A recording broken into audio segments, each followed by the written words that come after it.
प्यार प्यार दुनिया में सबसे हसी तोहफा है। और प्यार के लिए हम कुछ भी कर सकते हैं।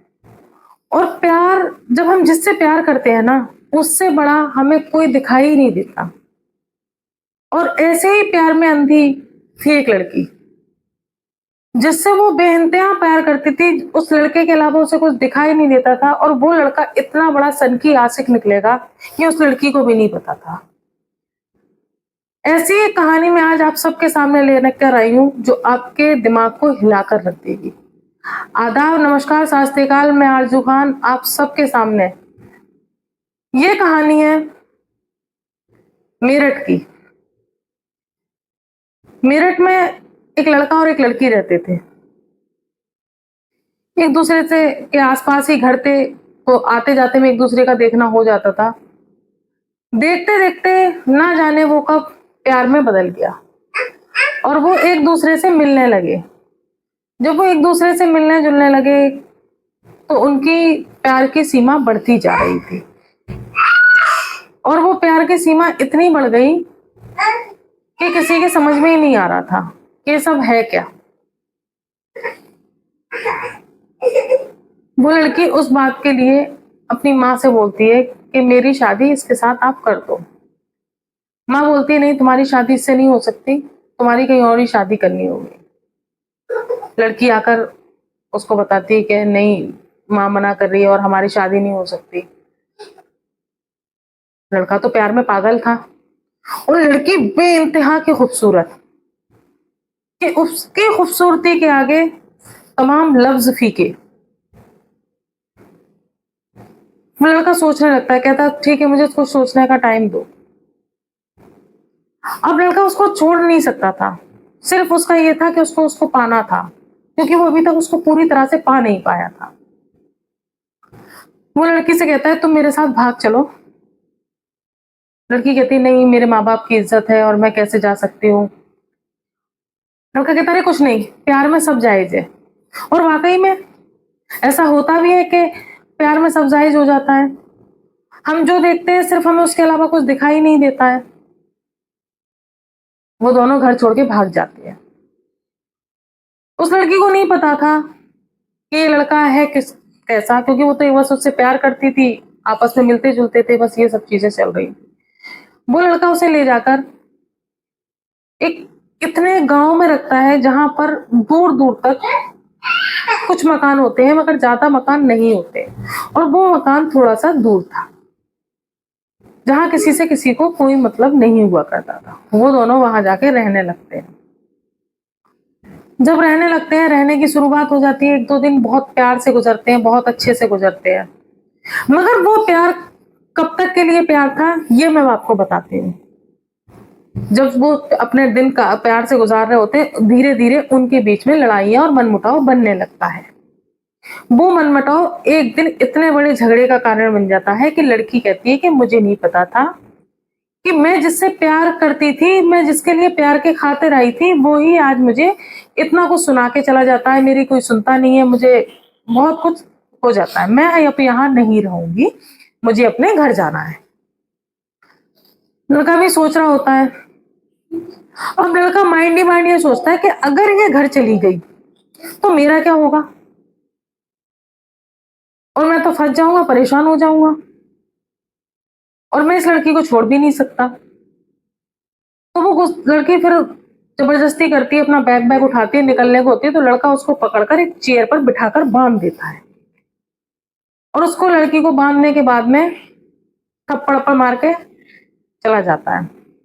वो लड़की बंधी हुई घर में बैठी होती है, और लड़का बाहर से लॉक डाल के चला जाता है। जब वो लड़का आता है, तो वो लड़की दिन भर की भूखी प्यासी, अगर हम किसी को एक चेयर पे बिठा देते तो ना तो वो पानी पी सकता है, ना वो खा सकता है, ना वो बाथरूम जा सकता है, वो कुछ भी नहीं कर सकता। वो सिर्फ एक इंसान वहां बैठा हुआ होता है। लड़का आता है, शाम को खाना आना लेकर आता है, बनाता है, और उस लड़की को खिला देता है। बेचारी से जितना खिलता है वो खा लेती है, और वो खुद भी खा के सो जाता है। कई दिन तक ऐसा चलता रहता है। बहुत सारा वक्त गुजरता जाता है। एक दिन लड़की सोचती है कि क्यों ना मैं इससे प्यार से बात कर कर इस जगह से मैं आजाद हो जाऊं। जब वो लड़का घर आता है तो लड़की प्यार से कहती है, सुनो, मैं आपसे आज माफी मांगना चाहती हूँ, मेरी भी गलती थी कि मैंने आपके साथ गलत किया और आप मुझे माफ कर दो। और मैं चाहती हूँ कि आप आकर परेशान होते हैं, आते हैं, फिर खाना बनाते हैं और मुझे खिलाते हैं, मेरे से ये अब सब देखा नहीं जा रहा। मैं आपसे बेइंतहा मोहब्बत करती थी, इसीलिए अब मैं कुछ देख नहीं पा रही। तो वो कहता है, ठीक है, मुझे, वो लड़की कहती है, मुझे अब आजाद कर दो। वो लड़का उसके हाथ खोलकर और फिर उससे बोलता है कि मैं तुम्हें आजाद तो कर दूंगा, मगर मैं जब भी घर से बाहर जाऊंगा मैं बाहर का लॉक डालकर ही जाऊंगा और तुम घर के अंदर ही रहोगी। वो लड़की कहती है, ठीक है, कोई बात नहीं, आप मुझे आजाद कर दो, मैं घर के अंदर ही रहूंगी। ठीक है भाई। लड़का उसको रस्सियां खोल देता है और उसको छोड़ देता है। जब वो सुबह जाता है तो उसका लॉक बाहर से बंद करके जाता है।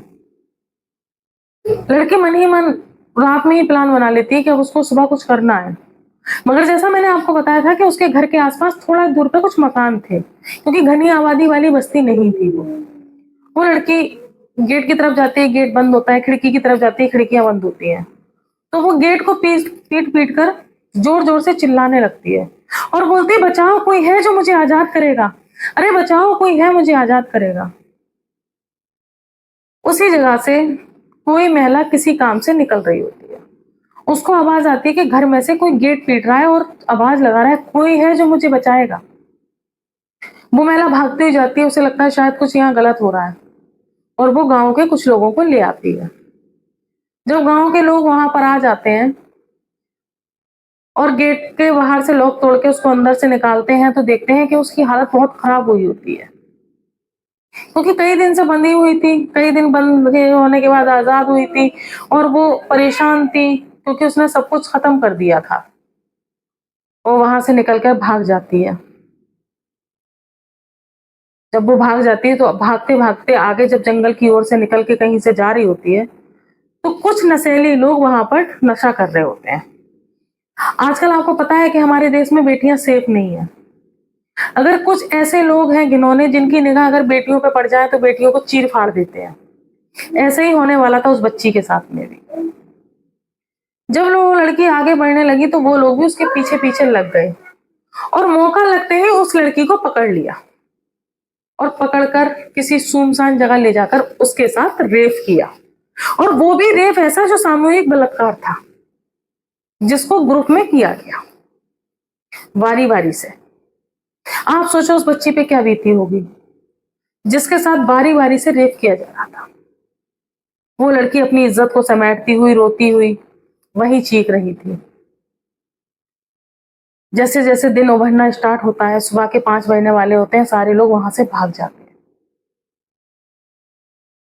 जब वो सारे लोग वहां से भाग जाते हैं तो लड़की सब कुछ अपनी इज्जत को समेटते हुए अपने घर की ओर चल देती है, क्योंकि उसके साथ तो बहुत कुछ हो चुका था। अब तो वो बिल्कुल से ही टूट गई थी। जिससे उसने प्यार किया था उसने भी उसके साथ गलत सलूक किया। जहां से वो जाना चाहती थी वहां भी रास्ते में उसको वो दरिंदे मिल गए जिन्होंने दरिंदगी की सारी हदें पार कर दी। जब वो लड़की अपने घर पहुंचती है और इधर वो लड़का किसी काम से जो गया होता है वो दूसरे दिन सुबह घर आ जाता है और वो देखता है कि घर के दरवाजे के ताला टूटा हुआ है और वो सन की आशिक समझ जाता है कि कुछ ना कुछ हुआ है, लड़की घर से भाग गई और अब मैं फंस जाऊंगा। ये बेचारी जब तक अपने घर पहुंचने वाली होती है, ये लड़का जाकर अपने माँ बाप को वहां से हटा देता है और माँ बाप को लेकर कहीं ऐसी जगह चला जाता है जहां किसी को कोई पता ना लगे। ये लड़की अपने घर पहुंचती है, घर जाके अपने घर का गेट बजाती है, उसकी माँ बाहर आती है। माँ को लगता है पता नहीं कौन आया है। जब वो देखती है तो उसकी बेटी सामने खड़ी होती है और बहुत ही बुरी कंडीशन में। माँ बोलती है, कौन हो तुम? जब वो उसकी शक्ल देखती है तो बोलती है, यहाँ क्या लेने आई हो? तुम तो हमारी इज्जत को रौंद के चली गई थी, तुमने तो हमारा समाज में मुंह काला करा दिया था, फिर तुम यहाँ क्या लेने आई हो? लड़की अपनी गलतियों की माफी मांगती है, माँ मुझसे गलती हो गई, मुझे नहीं पता था कि मैं जिसके साथ जा रही हूँ वही मुझे सही से नहीं रखेगा या मेरी इज्जत की परवाह नहीं करेगा। माँ कहती है, हमें कोई मतलब नहीं है, तुम यहाँ से चली जाओ। वो बेचारी दुख की मारी घर से भी टॉर्चर होकर आई थी, रास्ते में बलात्कार हुआ, घर पहुंची तो माँ ने साथ नहीं दिया। और माँ तो एक सबसे बड़ी ममता की मूरत होती है, उसको तो समझना चाहिए था। वो बेचारी वहां से भी चल दी और पास में ही एक किराने की दुकान के आसपास पहुंच जाती है।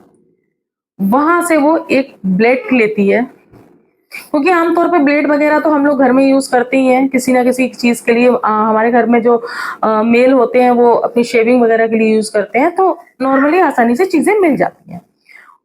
उसने वो ब्लेड लिया, और ब्लेड लेने के बाद दुकान से थोड़ा ही आगे बढ़ के हाथ की नस काट दी, और नस भी इतनी तेज काटी कि जिसका ब्लड रुक ही नहीं रहा था, और वो लड़की कुछ टाइम देखते ही देखते जमीन पर धंस हो गई, और वो कुछ ही घंटों में खत्म हो गई। जहां वहां आसपास के लोगों की निगाह पड़ी तो देखा कि एक लड़की, उसका हाथ ब्लड निकल गया है और वो लड़की जमीन पर पड़ी हुई है। तो लोगों ने आसपास में पता करने की कोशिश की। उसी में से एक शख्स उस लड़की को पहचान जाता है। जब वो एक शख्स उस लड़की को पहचान जाता है तो वो उसके घर जाके खबर देता है। तो उसकी माँ कहती है, मर गई हमें क्या मतलब, हमारे यहाँ से तो चली गई थी, और जिसके साथ गई थी उसको पता होगा इन सब चीजों का। तो जब पुलिस को इत्तला होती है और पुलिस वहां जाती है और उसके घर की इन पर जाके देखती है, तो वो लड़का और उसका परिवार वहां से भाग गया होता है, क्योंकि वो तो पहले ही भाग गए थे, वो तो थे ही नहीं। तो इस कहानी से मैं आपको ये मैसेज देना चाहती हूँ कि इतना भी अंधा प्यार ना करें जिसमें हमें दरिंदगी और कुछ भी दिखाई ना दे। लड़कियां प्यार में इतनी अंधी हो जाती हैं कि अपना सब कुछ घर बार छोड़कर माँ बाप की इज्जत रौंद कर चली जाती हैं। कम से कम अपने माँ बाप की इज्जत का, अपने भाई बहनों की इज्जत का तो ख्याल रखो, और इतना भी भरोसा आंख बंद करके मत करो कि जिस इंसान के साथ जा रही हो शायद वो तुम्हें मार दे। और ऐसे ही इस कहानी में भी तो हुआ था कि मौत का कारण सिर्फ मोहब्बत ही बनी थी। तो मैं आप सबके सामने इन्हीं चीजों को, अपनी बेटियों को बहुत अच्छे से संजो के रखें, उन्हें समझाएं। हर माँ का फर्ज होता है, हर बाप का फर्ज होता है कि अपनी बेटियों को समझाएं। और अगर वो शादी करना चाहती हैं तो उनको ऐसा बोले कि हाँ ठीक है, हम बात करते हैं, और लड़के की पूरी जांच पड़ताल करें। जरूरी नहीं है कि हमारे ही समाज में, हमारे ही उसमें लड़की की शादी की जाए। अगर लड़की परिवार में कहीं भी खुश है या किसी कास्ट के साथ खुश है तो लड़की की शादी कर दी जाए, ताकि लड़की सुखी सुखी जिंदगी बिता सके। अगर आज इस लड़की के माँ बाप ने भी इसकी मानी होती और उस लड़के की जांच पड़ताल करी होती तो शायद उस टाइम भी सच सामने आया होता और ये लड़के की इतना कुछ करने की हिम्मत ना होती। अब मैं आपसे विदा लेती हूँ, फिर मिलेंगे एक सच्ची घटना, एक सच्ची कहानी के साथ। तब तक आप बने रहिए मेरे YouTube चैनल क्राइम इंडिया पर, और मेरे चैनल को सब्सक्राइब करना, लाइक करना, शेयर करना बिल्कुल भी ना भूलें।